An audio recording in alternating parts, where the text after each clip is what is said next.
Bonjour Alain Mabankou. Bonjour.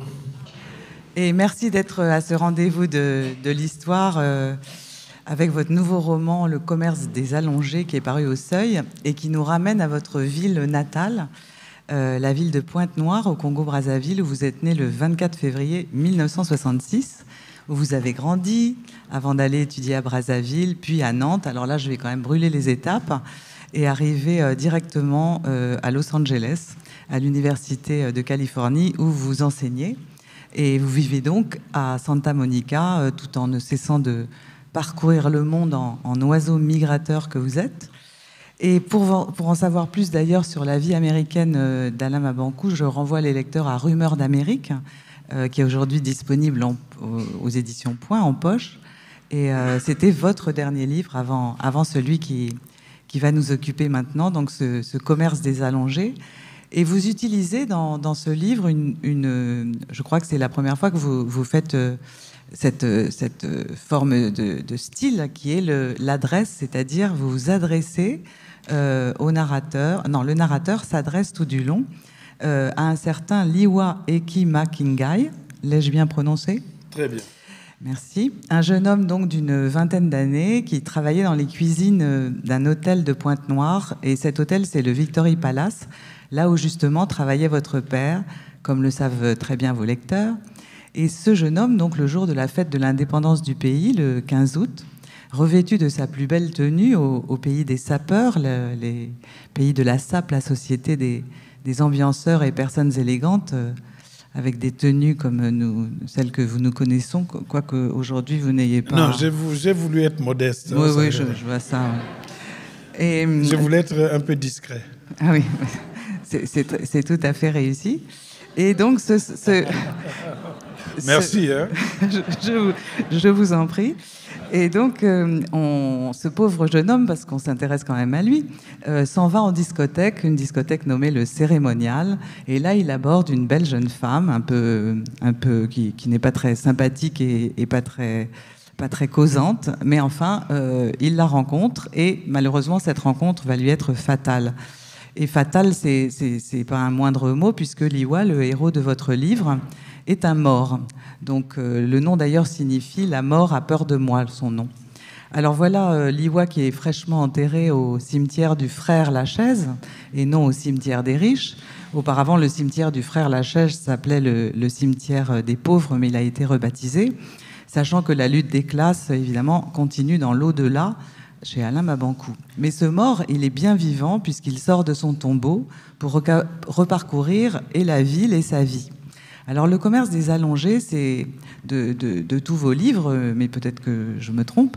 Enfin, le sentiment que j'en ai, c'est que c'est une des immersions les plus profondes que vous offrez aux lecteurs dans les croyances, les contes, les légendes, mais aussi dans la société contemporaine congolaise. Et ma première question, tout simplement, elle est autour du choix du titre du roman, parce que quand on regarde défiler les titres de votre imposante bibliographie, qui s'ouvre d'ailleurs sur vos premières amours, la poésie. Vous avez vraiment des titres comme ça qui claquent au vent. Donc Bleu, Blanc, Rouge, votre premier roman, Les Petits-Fils Nègres de Vercingétorix, Vers cassé, Mémoire de porc épic, en passant par Black Bazar et sans oublier African Psycho, et c'est un tout petit échantillon. Donc on sent qu'il y a forcément un art du titre. D'abord, est-ce que c'est vous qui le choisissez ? À quel moment il arrive dans l'écriture du livre ? Et particulièrement celui-là, le commerce des allongés. Merci beaucoup pour cette présentation à laquelle je souscris. Et j'accepte aussi le fait que les titres sont sans doute les éléments essentiels d'un roman. Parce que si vous allez dans les sociétés africaines, le nom que vous donnez à un enfant pourrait avoir des conséquences sur son destin. On ne donne pas un nom comme dans certaines sociétés, en regardant le calendrier, on dit, bon, aujourd'hui c'est la Saint-Alain, bon, on en donne Alain, un tel. Non, non, non. Il y a des noms qui sont donnés parce que vous êtes né les jours où il y avait eu la moisson, les jours où il y avait eu la sécheresse, les jours où, pour une fois, un camion avait traversé le village. Et si ce camion était de la marque Isuzu, vous allez être appelé Isuzu Jean-Pierre. Donc c'est peut-être dans ce sens-là que je prends avec une attention particulière les titres des livres. Et d'ailleurs, j'avais écrit un livre, rien que parfois avec les titres des livres ou bien des allusions littéraires. Ce livre s'appelait Vers cassés. Donc dedans, vous avez la plupart. J'y ai mis toute ma bibliothèque à l'intérieur sans que les gens le sachent. Hein, ils se disent que la phrase là est belle, mais en fait, c'est 4 titres qui ont été mélangés de livres pour un peu essayer de fatiguer les étudiants qui font des études de lettres. Parce qu'après, il y a une Italienne qui avait fait sa thèse sur les romans cachés à l'intérieur du roman Vers cassés. Elle a fini le manuscrit, elle m'écrit « Est-ce que vous pourrez vérifier si j'en ai oublié ?» Là, j'ai dit « Non, vous faites votre travail, c'est pas à moi de faire la thèse. » Le commerce des allongés n'a pas dérogé à cette règle. En général, le titre est toujours à l'intérieur du livre que vous avez écrit.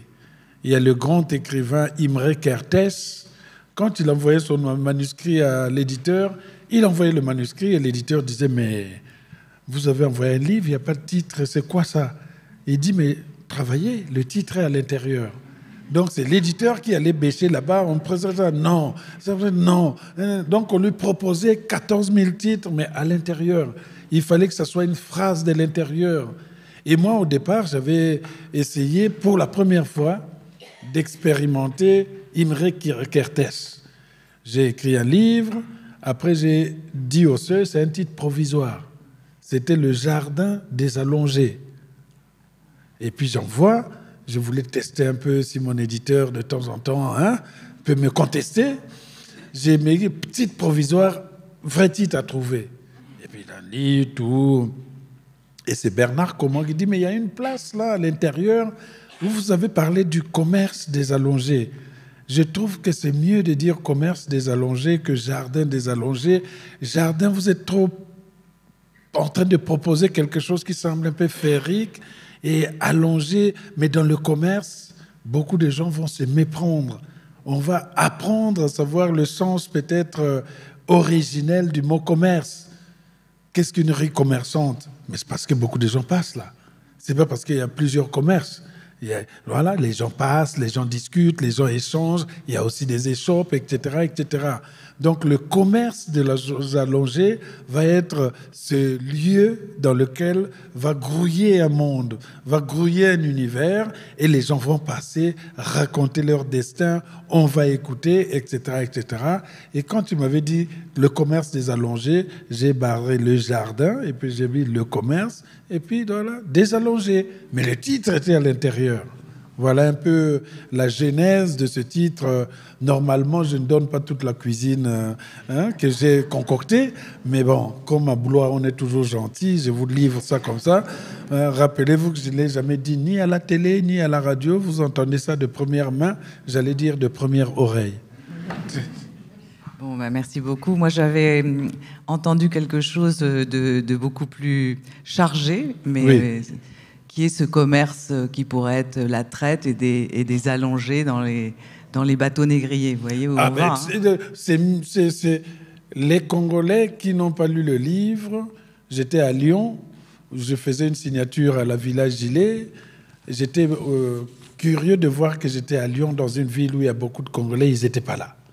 Et j'étais un peu déçu. Et puis, vers la fin de la conférence, arrive un petit Congolais avec un autre grand. Il venait avec un carton. Je ne comprenais rien. Et puis, il veut me dire, non, mais vous êtes convié au restaurant Sepela, c'est-à-dire, Juissé. J'ai dit, comment je... Oui, vous êtes invité parce qu'il y a une dédicace obligatoire. Voilà. Ça veut dire que, 1, vous n'allez pas les refuser. 2, ceux qui sont là-bas sont obligés d'acheter les livres et de faire dédicacer. Donc, ils ont pris le grand carton et on est arrivé, paf. Et celui qui orchestrait tout, le président de l'association, donc ils ont mis tous les plats là. Il y avait beaucoup de Congolais à l'intérieur. Et je crois qu'il y avait une seule Européenne. Parce que la femme avait fait l'Afrique. J'ai dit, mais comment il y a une seule Européenne? J'ai dit, non, ce n'est pas une Européenne, c'est une Congolaise. Et la couleur blanche par erreur, elle connaît tout. Donc voilà, et donc elle était là, effectivement, on l'a placée, on a discuté. Et j'ai commencé à dédicacer le livre, mais le monsieur voulait qu'on fasse une vidéo pour les réseaux sociaux parlant du livre qu'ils n'ont pas lu. Alors donc il pose la question, alors quand on vous dit le commerce des allongés, ça vous fait penser à quoi? La réponse qui m'avait étonné, il dit, ben oui, puisque ça parle justement du commerce des ossements que les francs-maçons congolais sont en train de faire. J'étais loin du roman que j'avais écrit. Et si vous parlez de la traite négrière, j'accepte. L'avantage de ce livre, c'est que c'est comme de l'eau. Vous mettez n'importe quel liquide de n'importe quelle couleur, ça prendra la couleur. C'est l'avantage de l'eau, ça, que ça prend la couleur de n'importe quel liquide, d'autres couleurs que vous mettez à l'intérieur. Et en plus, ça prend aussi la forme du récipient. Donc, il était dans les francs-maçons. Ce n'était pas loin, puisque je parle aussi des questions mystiques, religieuses, etc., etc. Les ossements, bon, il y en a, puisque nous sommes quand même dans le cimetière du frère Lachaise et dans le cimetière des riches. Bon, après, il disait que le commerce des francs-maçons congolais, je dirais plutôt des églises de réveil du Congo. Donc, on n'était pas très, très loin. Et quand les gens avaient ri, parce qu'il avait dit ça, il se retourne, il dit « Pourquoi vous riez ?» Mais c'est la rumeur qui court sur ce livre. Donc pour lui, il avait la rumeur. La rumeur est plus importante que la réalité. Et donc beaucoup de Congolais ont cité le livre par la rumeur. Mais même après avoir lu, ils ont continué à se dire que non, on parle de francs-maçons, mais l'auteur a peur de le nommer parce que c'est une société qui peut lui faire du mal. Voilà. Oui, pour les rumeurs, il y a eu d'ailleurs une étude littéraire sur la rumeur dans la littérature congolaise. Oui. Bon, et très bien. Et alors on continue sur Pointe-Noire, qui est, puisqu'on parle de mer, une ville portuaire. J'adore changer le cours de la conversation. Oui, je vois ça. Voilà, parce qu'on se connaît depuis au moins 20 ans. Et avant de venir, il m'a dit, je sais que j'ai tout préparé, mais que tu vas m'amener dans des sentiers bizarres. On va apparaître dans des clairières dans lesquelles, etc. Mais cette fois, tu ne m'auras pas. Mais je sais que tu vas finir par retrouver les choses. Donc, on peut y aller, alors.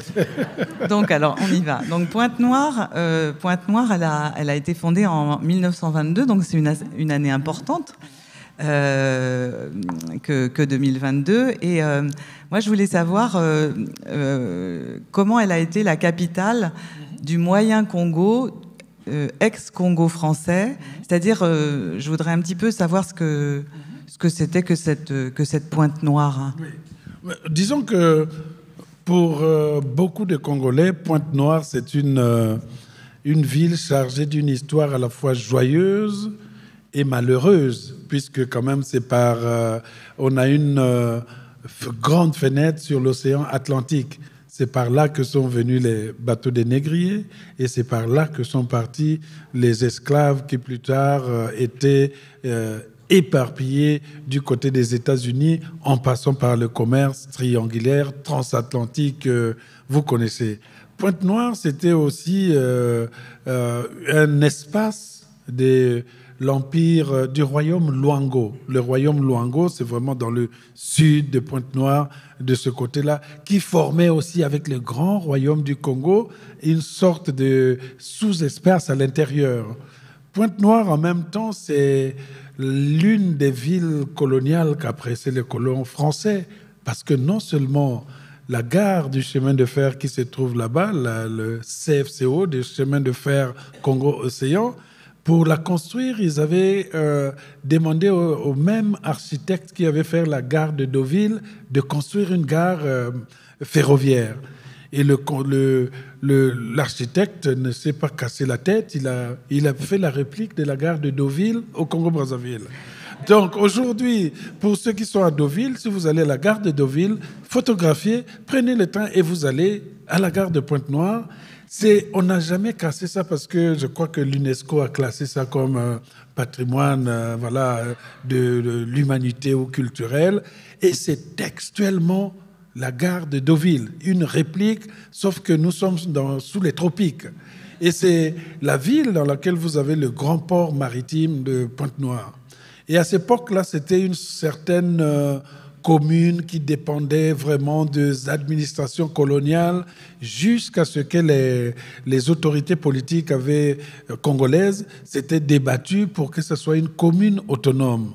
À partir de là, elle a voulu se développer avec sa propre autonomie, puisqu'elle pouvait avoir les ressources économiques, alors qu'à Brazzaville, la capitale politique, il y avait le port, il y a le fleuve, il y a le bois qui venait du nord. Donc Pointe-Noire devenait en quelque sorte comme la petite Suisse du Congo-Brazzaville. Si vous vouliez réussir, vous alliez à Pointe-Noire, vous trouvez du travail, tout le monde travaillait au port, soit en débarquant les bateaux qui venaient du Havre, de Marseille, d'où dans le roman, vous voyez que les sapeurs, ceux qui s'habillent bien, ils allaient attendre les ballots d'habits qui arrivaient du Havre ou de Marseille et qui les ouvraient pour les habiller, pour s'en emparer. On les appelait les solas. Sola, ça veut dire choisir. Vous choisissez l'habit, c'était des friperies. Et il y avait un certain parfum que nous appelons les habits, il y avait le parfum de l'Europe. Donc quand vous les portez, dès que dans la rue vous passez, vous dites, vous avez le parfum de l'Europe. Ça veut dire que vous avez acheté les habits du côté de port de Pointe-Noire. Puis ça s'était développé en faisant de sorte qu'il y avait la ville indigène et la ville coloniale. Dans la ville coloniale, effectivement, les maisons étaient peintes en blanc, c'était propre, c'était goudronné, la plage était là-bas, tous les manguiers, les flamboyants, les cigales, c'était vraiment l'endroit de prédilection d'où ne vivaient que les Européens et plus tard, la petite bourgeoisie noire. Puis vous avez les quartiers populaires, presque bidonvilles, pas d'électricité, pas d'eau, les ruelles ne menaient pas tous à Rome, ça tournait à gauche et puis ça allait tomber. Vous avez une grande avenue, vous dites, ça va tout droit, mais ça va finir dans la parcelle de quelqu'un. C'est-à-dire les voitures arrivent juste devant, là, il n'y a pas demi-tour parce que les gens, ils ont coupé, ils ont construit leur rue à la fin de l'avenue. Et donc, ça donnait deux facettes de cette ville. Et à la fin, politiquement, c'était l'enjeu aussi des Brazzaville parce que tout le pétrole se trouve là. D'où la présence des grandes compagnies Elf, Aquitaine, Agip, les guerres qui se sont faites là-bas à cause du pétrole, la présence de la France qui ne voulait pas abandonner à l'Amérique, ce magot, la France qui promettait tout aux dictateurs qui étaient au pouvoir, etc. Donc Pointe-Noire a toujours été l'enjeu central. Et même quand il y avait des guerres civiles au Congo-Brazzaville, les gens se battaient à Brazzaville et ailleurs, pas à Pointe-Noire. Parce que vous risquez d'enflammer, voilà, il y a les barils de pétrole là. Si vous allez vous battre là, après vous n'avez rien. Donc on se battait partout, sauf à Pointe-Noire. Ce qui fait que quand il y avait la guerre, tout le monde allait se réfugier derrière les barils de pétrole. Parce qu'on savait qu'ils ne vont pas attaquer ce pourquoi ils font la guerre. Donc c'est un peu dans cette ville où j'ai grandi, une ville à qui j'ai consacré pratiquement la plupart de mes romans, en mettant l'aspect urbain dans des romans comme Petit Piment, dans des romans comme Demain j'aurai 20 ans, mais en mettant aussi l'esprit et le souffle dans les Black Bazaar, les Vers cassés, Lumière de Pointe-Noire, Les cigognes sont immortelles. Donc je suis, avec le temps, devenu celui qui pense que si j'écris, c'est peut-être parce que je suis en train de redessiner un peu la carte géographique de la ville de Pointe-Noire. Et ma plus grande fierté, c'est de voir ces jeunes qui n'ont pas connu ces années 70, 80, qui n'ont pas connu les éléments qui sont dans le commerce des allongés et qui pensent que je vis toujours là-bas puisque je donne des détails vraiment d'entomologiste. Quand je fais passer mon personnage entre la rue du Joli Soir, puis il prend le bus dans l'avenue de l'Indépendance pour suivre l'avenue Lumumba, pour arriver au rond-point Kassaï jusqu'au boulevard du Général de Gaulle. Oui, ça existe. Voilà. Le boulevard Général de Gaulle, fait d'herbe, tout ça, ils sont tranquilles. Hein. Ils ne sont pas déboulonnés. Tous ceux qui parlent de déboulonnés, là, ils ont du boulot. Hein, parce que là, voilà. Et moi, je suis là, je dis non, laissez ça tranquille parce que moi, je veux les traces de l'histoire de Pointe-Noire. Parce qu'il y a les mamans, les mamans ne peuvent pas dire boulevard du général de Gaulle, parce que c'est compliqué, ils disent de Gaulle. Chez nous, c'est ou bien Ngol, le général Ngol. Ça veut dire de Gaulle.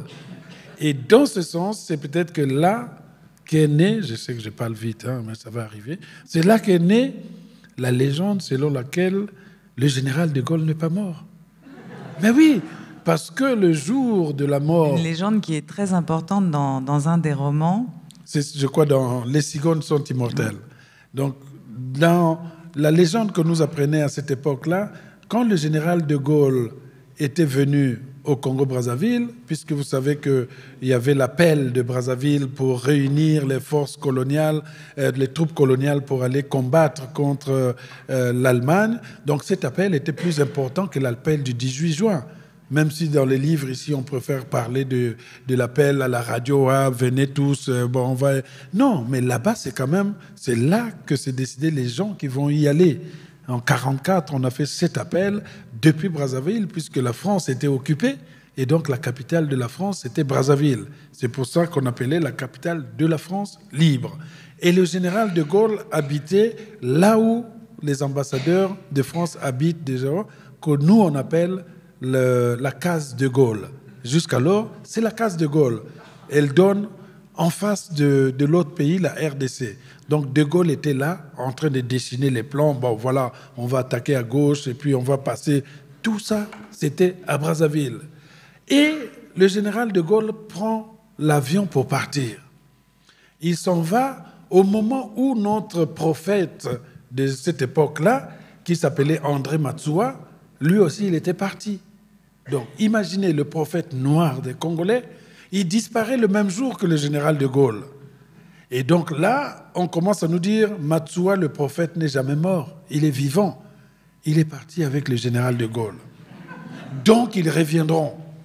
Et là, il y a une tribu qui est là, qui venait attendre tous les jours à l'aéroport le retour du général de Gaulle avec notre prophète. Donc, c'est pour ça, pour beaucoup, au Congo-Brazzaville, le général de Gaulle n'est pas mort. Il est vivant. On a fait ces statuettes. Souvent, c'était facile de dessiner, mettre un nez très long. Voilà. Et c'est la statuette Ngol, donc du général de Gaulle. Voilà. Alors, on va rentrer un petit peu dans le livre. Sinon, en vous donnant... on n'a pas le temps. Quoi? Quand même, c'est moi qui on va essayer peu, au passage. Voilà. Sinon, voilà, Caroline Gutmann, tu sais, il va venir me dénoncer à la maison. Il dit, il parle plus du roman, il parle du général de Gaulle. Hein? Mais il y a le général de Gaulle qui est dedans. C'est pour ça. Le discours qu'avait fait le président, le conseiller du président, parce que dedans, il y a une grève des morts. Hein?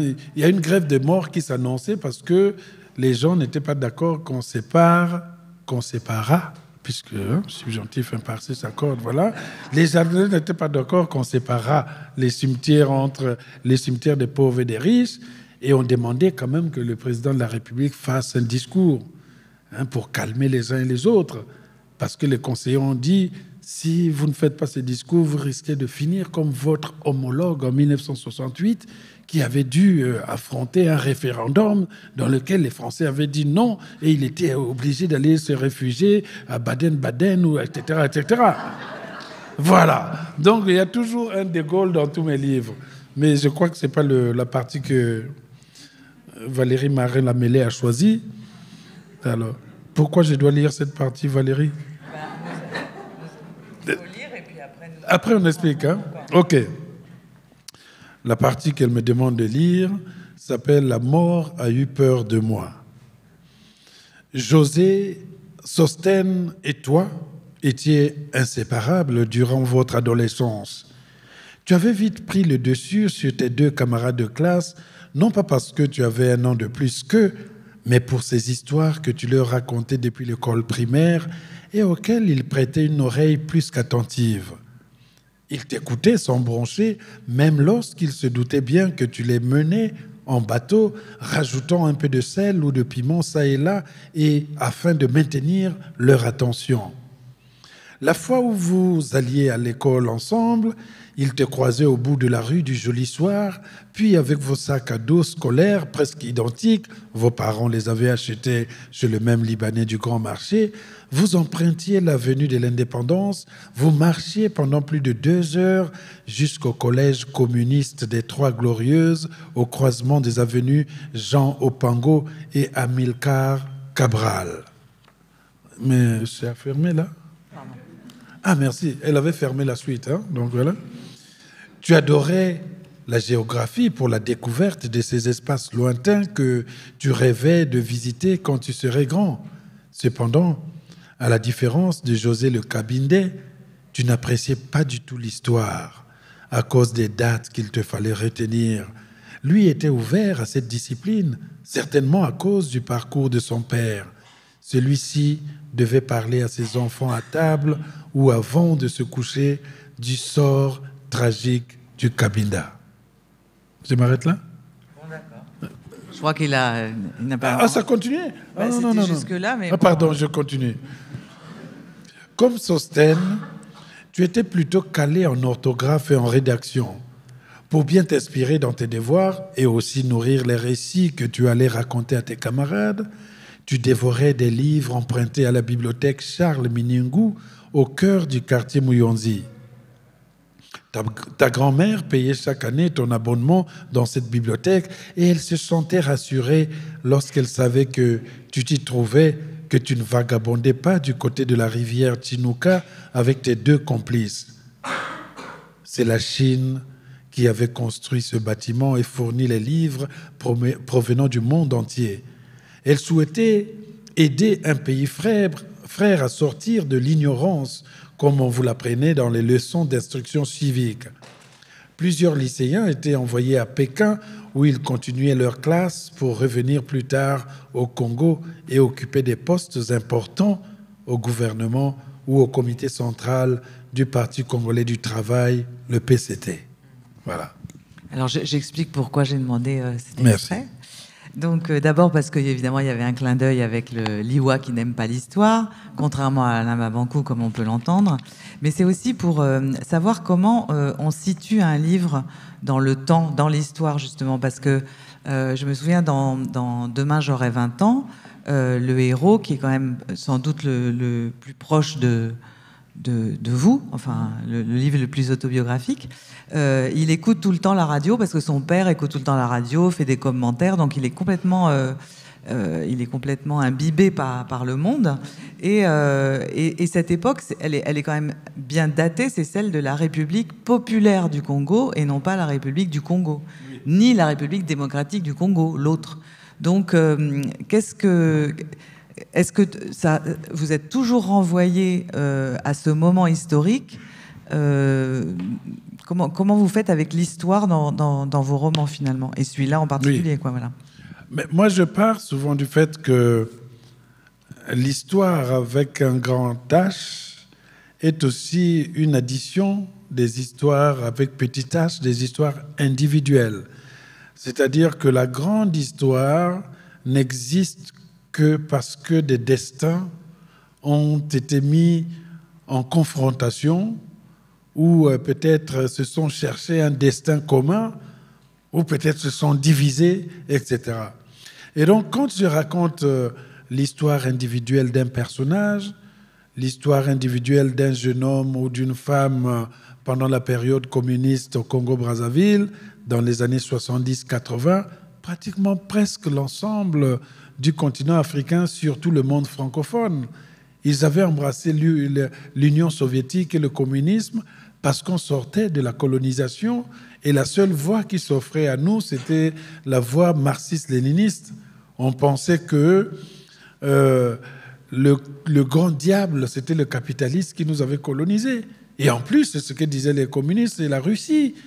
On dit, ah bah, vous savez, la France, etc., l'Angleterre, ils vous ont colonisé, etc. Donc la Russie, charriée par une sorte d'idéologie marxiste-léniniste, en expliquant que d'un côté, il y avait les capitalistes, donc les méchants, qui détenaient tous les moyens de production et qui faisaient travailler les pauvres, c'est-à-dire les prolétaires. eh bien, nous étions tous des prolétaires qui devraient s'unir pour vaincre le capitaliste. Donc, c'était une sorte de proposition parallèle à ce que nous préparait l'Église. L'Église nous disait, ne vous en faites pas, vous êtes pauvres aujourd'hui, continuez à prier, donc, quand le royaume des cieux sera de retour, vous serez les riches, etc., etc.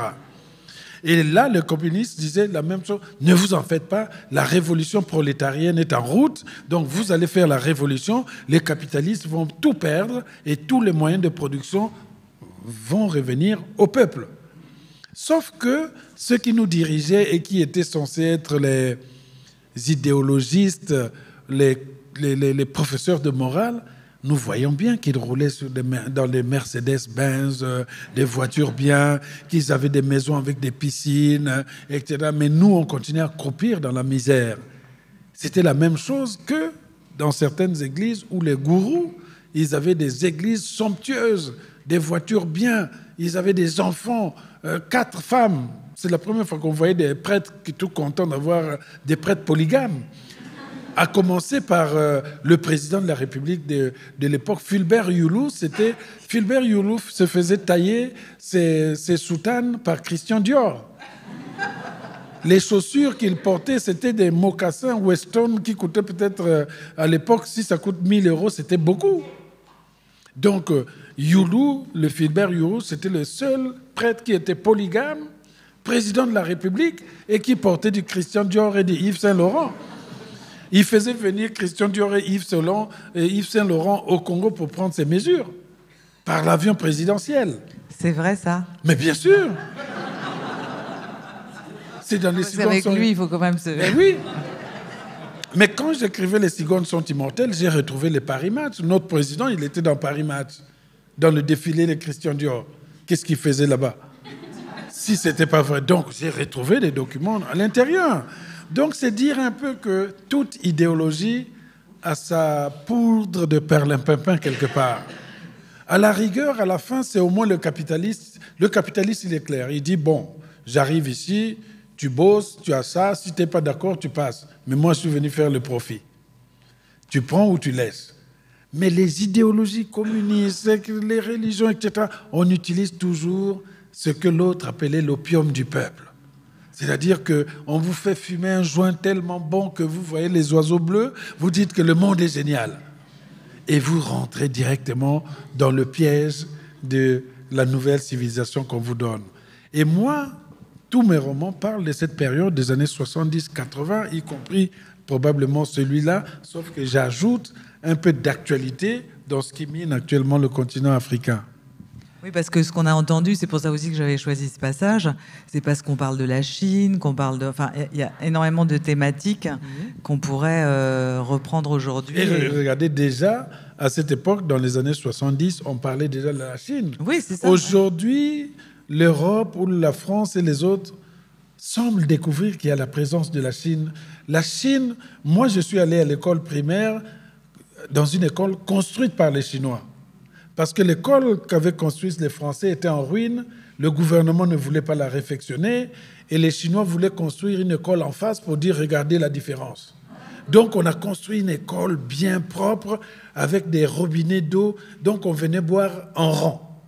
Hein, voilà. On venait boire en rang, on saluait le portrait de Mao Tse-tung, on saluait le portrait du président, et on buvait, on rentrait dans la classe, et il y avait tous les cahiers en chinois, tout était là. On avait tout de la Chine. Non seulement la Chine avait construit ses écoles, la Chine avait construit les hôpitaux. Il y avait un qu'on appelait Congo Malembe, c'est-à-dire Congo, vas-y doucement. Voilà, c'est les Chinois qui avaient... Et là, vous aviez les médecins chinois qui ont entraîné leur acupuncture ou quelque chose, là, piquer les aiguilles. Les sorciers ne voulaient pas y aller, hein, parce qu'on voyait les aiguilles des Chinois, là, on dit non. Ils sont en train de voler parce que les vaudous, hein, vous savez, les vaudous, on utilise les aiguilles. Comment ça, les Chinois, ils arrivent avec des aiguilles? Non. C'est des vaudous asiatiques et on ne voulait pas y aller. Mais quand sortaient des gens qui avaient des maladies incurables, qui venaient dire « je me suis soigné chez les Chinois », et là, les Chinois, ils étaient débordés. Personne ne voulait aller à l'hôpital général chez les Français. On allait tous vers les Chinois. Et donc, ça, c'est plutôt aujourd'hui, c'est le retour en force de la Chine qui étaient déjà là après les indépendances. N'oublions pas qu'ils étaient les frères et amis des Russes à cette époque-là. C'est-à-dire que nos amis, c'était la Russie, la Chine, la Bulgarie, Cuba, et tous les pays de l'espace communiste. On était censé mener la révolution prolétarienne qu'avaient décapité les capitalistes. C'était ça. Et d'ailleurs, la Russie, enfin bon, bref, et l'Afrique. Alors, on va pas peut-être ouvrir ce chapitre maintenant, mais comme vous avez parlé justement d'acupuncture et autres médecines traditionnelles, ce qui est aussi intéressant dans ce livre, c'est que vous parlez énormément de croyances, de sorcellerie aussi, et vous parlez de la culture de l'ethnie des Babembe, qui ne doit pas être confondue, je crois, avec les Bembe. Oui. Alors, pourquoi avoir choisi cette ethnie? Quel est votre rapport à cette ethnie? Qu'est-ce qu'elle a de particulier? Disons que chez nous, il y a un mélange d'origine. Nous sommes peut-être des peuples les plus métissés qui soient, même si ça ne se voit pas, puisque en général, quand on parle de métissage, on voit simplement le mélange des couleurs. Le métissage, il peut être culturel, le métissage, il peut être politique, traditionnel, etc., etc. Donc, les Bembe viennent du sud du Congo. Ça fait partie toujours de ce grand ensemble du royaume Congo. Et à l'intérieur du royaume du Congo, il y avait la constitution de plusieurs groupes ethniques.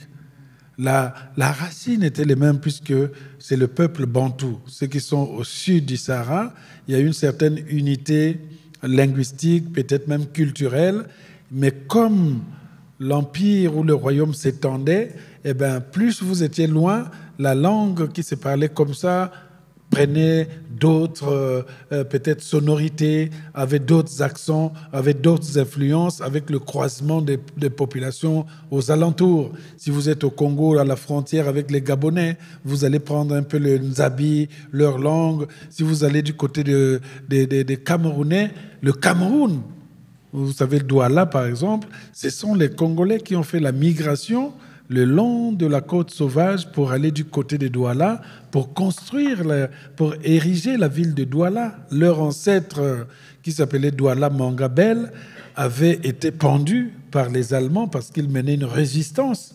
Parce que vous savez que le Cameroun a la particularité d'avoir une colonisation allemande, puis quand les Allemands ont perdu la guerre, les Français sont venus, pousse-toi là-bas, on reprend le flambeau, ils se sont installés de l'autre côté. C'est pour ça que c'est difficile de diriger le Cameroun, hein. C'est le peuple le plus têtu du continent africain. Vous ne pouvez pas venir comme ça, bonjour, je vais diriger le Cameroun. Vous passez d'abord toute la journée à discuter de la sémantique, et après vous passez à discuter de la géographie, et tout le monde boude, surtout là-bas. Donc les Allemands, ils ont l'expérience de cette frottée contre les Allemands, ils ont l'expérience de cette frottée contre les Français, alors qu'au Congo-Brazzaville, on a eu, Diego Cao découvre du côté là, Savorgnan de Brazza trouve la terre, et puis boum, les Français arrivent, on nous apprend le subjonctif imparfait, c'est fini, après on est allé. Mais au Cameroun, c'était encore plus vraiment dans la complexité. Donc cet ancêtre qui pour nous était essentiel, parce que moi quand je vais à Douala, dès que je fais 3 semaines, je commence à comprendre toute la langue. Parce que ce sont parfois les mêmes mots, même si les réalités ne sont plus les mêmes. Le même mot que vous allez appeler ici Dieu, peut-être que de l'autre côté, ça va être ange. Mais vous sentez quand même que même dans l'intonation, la prononciation, etc., nous sommes dans cet espace. Donc les Bembe sont dans le sud du Congo. Ça représente une ethnie très importante qui vit beaucoup de l'agriculture, de la chasse, de la pêche également, mais beaucoup, je pense que beaucoup plus de ce qu'on appelle l'agriculture, hein, puisqu'ils sont plus un peuple sédentaire que nomade. Ce ne sont pas les Peuls de l'Afrique centrale, mais ce sont vraiment les sédentaires de cette Afrique centrale. Et ma mère vient de cet espace-là, mais mon père non. Donc il y a des différences. C'est pour ça que je parle de métissage. Je peux prendre la culture de ma mère, puis aller du côté de la culture de mon père, qui est Dondo, qui est encore une extension d'une autre réalité, qui est plutôt du côté du commerce, etc., etc. Et au milieu, il y a encore d'autres sous-ethnies, les Kenge, dont vient l'oncle Mabankou. C'était compliqué. C'est pour ça que j'ai parlé plus de 7 langues, mais à l'intérieur même d'un même groupe ethnique. Voilà. Et alors justement, avec le nom que vous venez de prononcer, qui est celui de Pauline Kenge, votre mère, qui est toujours très présente dans vos livres. Alors malheureusement, elle ne vous a pas lu parce qu'elle est partie trop tôt. Vous n'étiez pas encore publié, je crois. Elle était analphabète de toute façon. Oui. Elle ne pouvait pas lire. Elle aurait pu voir les livres. Mais on pouvait lui raconter. Oui, oui.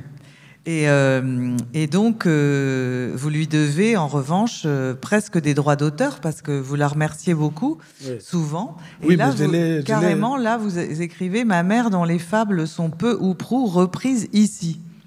Oui, c'est vrai que je lui dois des droits d'auteur, mais je l'ai quand même rendu... je l'ai quand même érigé au rang de la mère la plus connue de la littérature francophone. Ça, c'est quand même... voilà. Chaque fois que je signe là, toutes les lectrices qui ont le prénom de Pauline, ils viennent comme votre mère. Donc ça va. Ou même Papa Roger. Je veux dire que tous les livres que j'ai écrits, que ce soit Demain je revois temps, il y a toujours cette présence-là. Les droits d'auteur seraient redevables, peut-être parce que c'est grâce à elle que je suis tombé amoureux du conte. Parce qu'elle avait l'art de conter extraordinaire. Quand elle racontait, elle pouvait imiter facilement le porc-épic que le bruissement, je ne sais pas, le barrissement d'un éléphant. Et quand elle faisait le barrissement d'un éléphant, on avait peur. Vous entendiez, vous pensiez qu'il était juste derrière la porte. On allait se cacher sous les couvertures, mais c'était le conte. Parce qu'elle rentrait aussi dans une certaine couverture et elle commençait à emprunter la démarche un peu chaloupée de l'éléphant et elle s'avançait vers le lit. Et là, on allait sous les lits parce que c'était... Ah, voilà. Et donc, c'est grâce à elle que j'ai eu le côté de l'exagération. Et c'est grâce à elle que je ne suis plus devenu un romancier, mais je préfère me définir comme un conteur parce que ça me donne une liberté de mettre de la fantaisie et d'éviter les règles qu'on impose souvent aux romanciers.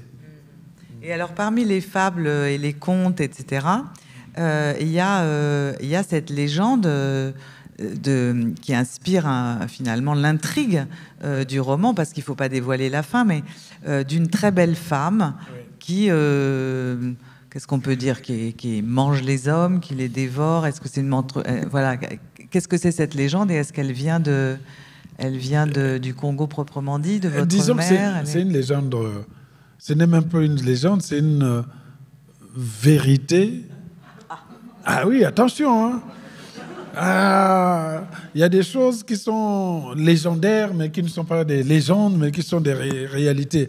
En fait, c'est le personnage qu'on évoque s'appelle ici la femme corbeau. Alors, moi, j'ai toujours rêvé d'écrire un jour la biographie ou bien un roman sur la Jeanne d'Arc congolaise. On a eu une Jeanne d'Arc au Congo, morte dans les mêmes circonstances, brûlée vive. C'est pour ça qu'on l'appelle la Jeanne d'Arc. Elle s'appelait Kimpa Vita. Si vous allez sur Google, vous tablez Kimpa avec K, K-I-M-P-A, et un peu plus loin Vita, vous allez voir un peu son histoire. C'est parallèle à celle de Jeanne d'Arc. Elle était en concurrence pratiquement avec l'Église officielle parce que dans sa façon de prêcher, elle a lié aussi les traditions congolaises à l'intérieur. Et ça commençait à donner une certaine concurrence à l'Église coloniale, puisque pour la colonisation, l'Église a préparé les âmes à se dire que même si on vous gifle à gauche, c'est pas grave, donnez la main. Donc il y avait une douceur. Hein? L'Église a donné du miel à la colonisation. Donc de sorte que quand le colon arrivait, eh ben, il y avait toujours le militaire plus le prêtre qui arrivait là.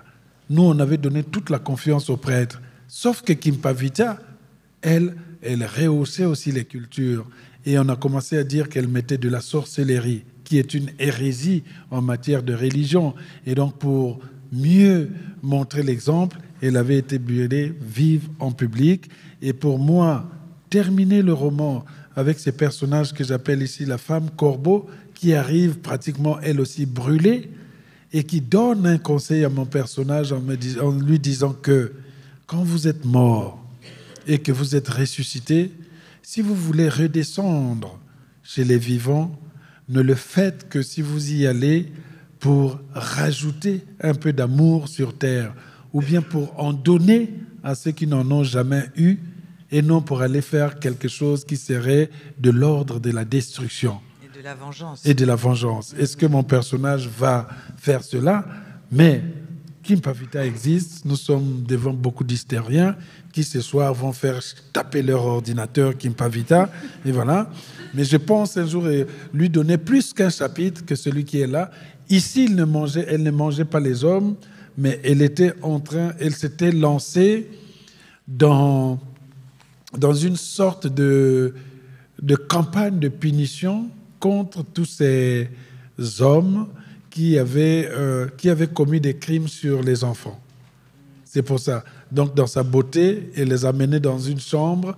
On la voyait comme une sirène.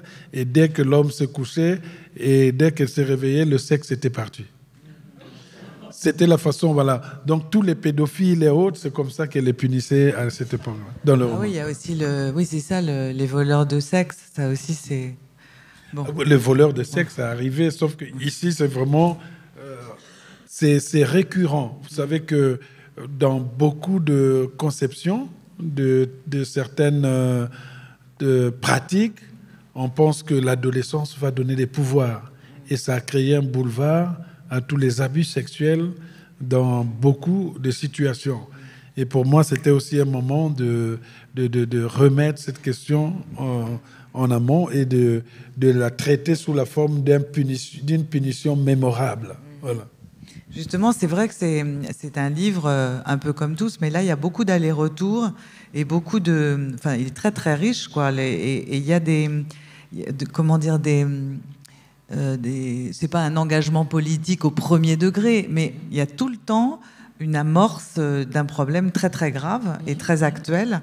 Et puis, il y a évidemment la dimension sociale, la dimension des classes, cette pratique aussi politique qui consiste pour les présidents ou les gens de pouvoir à avoir recours à des féticheurs pour voilà.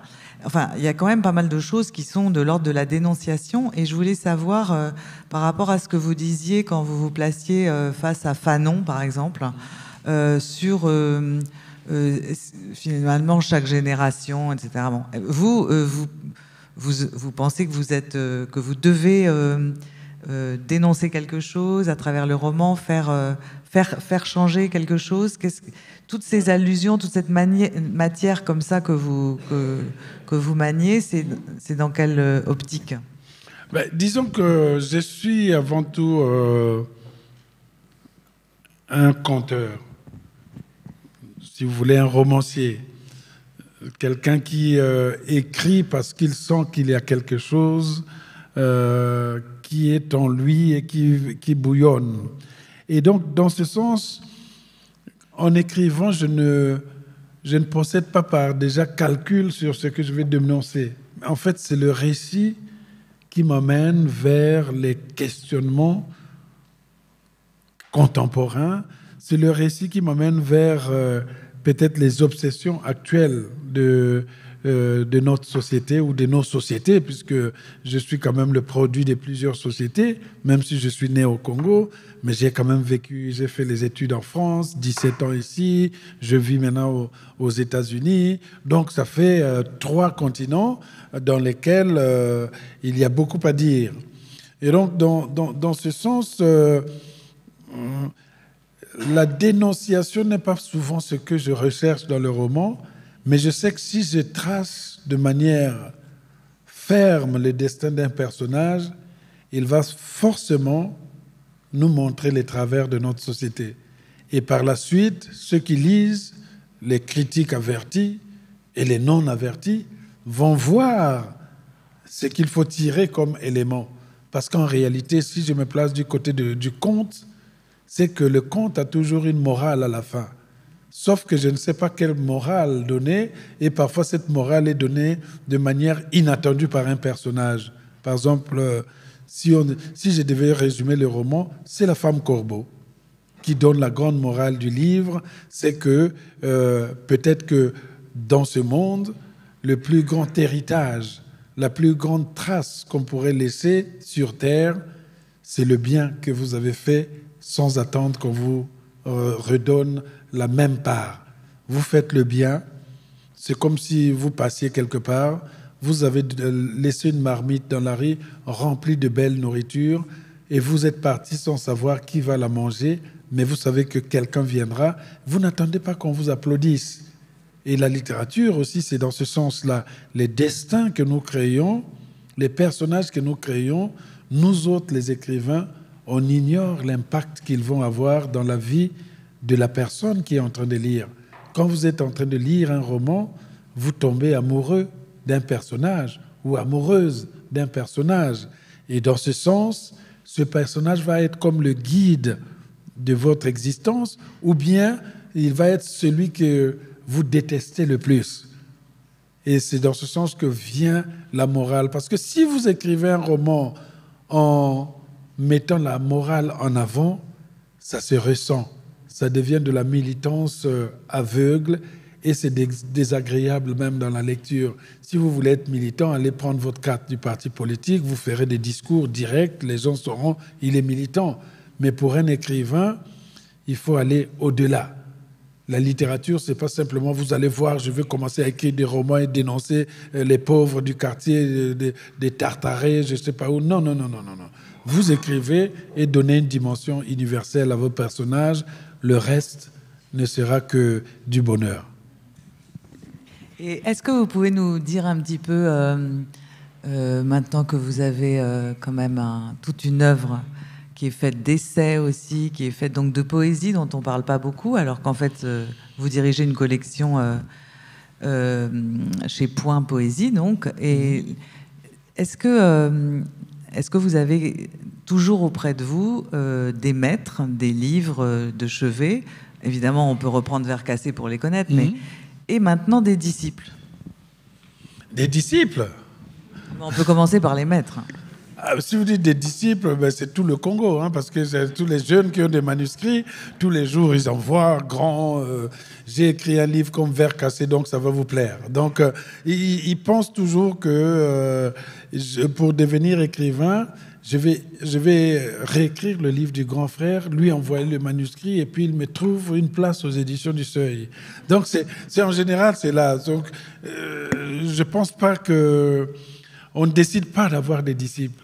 Mais par contre, parfois, je vois des gens qui me disent « Ah, mais j'ai appris, j'ai eu l'idée d'écrire ou c'est par vous ». Ce n'est pas que des Congolais. Ça peut être... Il y en a même parfois, ça m'étonne, c'est dans mes livres qui ont été traduits, que je vais au Nigeria, que ce soit en anglais ou que j'aille en Israël, quelqu'un a lu Vercassé en hébreu, il commence à m'en parler, on dirait que c'est son livre, quoi. Donc, il y a une excitation telle que...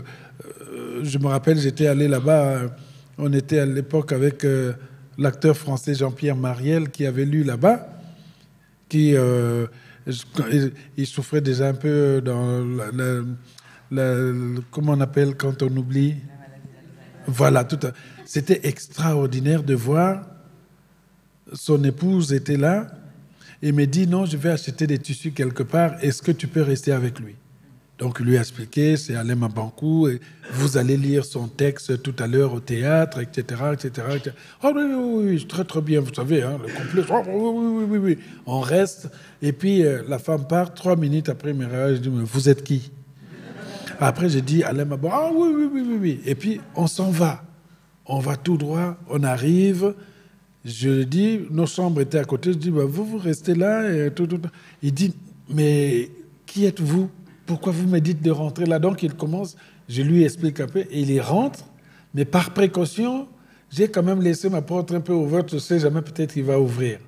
Et la femme revient, on va au théâtre, on arrive dans le couloir, Et puis, on dit, bon voilà, vous allez aller lire tout ça là, le texte, tout ça là. Il dit, mais pourquoi je vais lire? Alors qu'il va lire, le théâtre est prêt à claquer à Tel Aviv. Hein. Il dit, ah non, c'est pas... Je vais lire qui, quoi? J'ai dit, mais le texte qu'on a appris, tout. Et sa femme arrive, le pousse. Il l'ouvre comme ça, il le pousse. J'ai dit, mais il va pas. Il dit, ne vous en faites pas. Il le pousse comme ça. Il arrive, il voit le public et paf, il commence à réciter. Une mémoire qui arrive comme ça, je l'entends dire, disons que le patron... Et moi, j'étais là. Et après, avant, la femme sentait qu'il va finir. Il a dit, il faut que j'aille le prendre. J'ai dit, mais non. Il dit non. Après, quand il va finir, il ne saura pas où il est. La femme savait tout. Dès qu'elle arrivait, paf, on a applaudi tard, il a pris la parole, il a amené en arrière. Et là, j'étais là, je me suis dit, mais en fait, c'est son texte. Et là, je sors, tous les jeunes Israéliens n'en parlaient. Parlaient partout. J'ai écrit ça, je voulais écrire ça. Et ça, j'ai continué à garder les relations avec, c'est peut-être l'histoire la plus extraordinaire que j'ai connue en tant qu'écrivain, de voir que l'art peut triompher face à une maladie qui est en train de vous ronger et que quand on est écrivain, on le reste même dans le désespoir le plus extrême. La maladie est faible face au talent. Ce jour-là, c'est lui qui me l'avait appris. Voilà.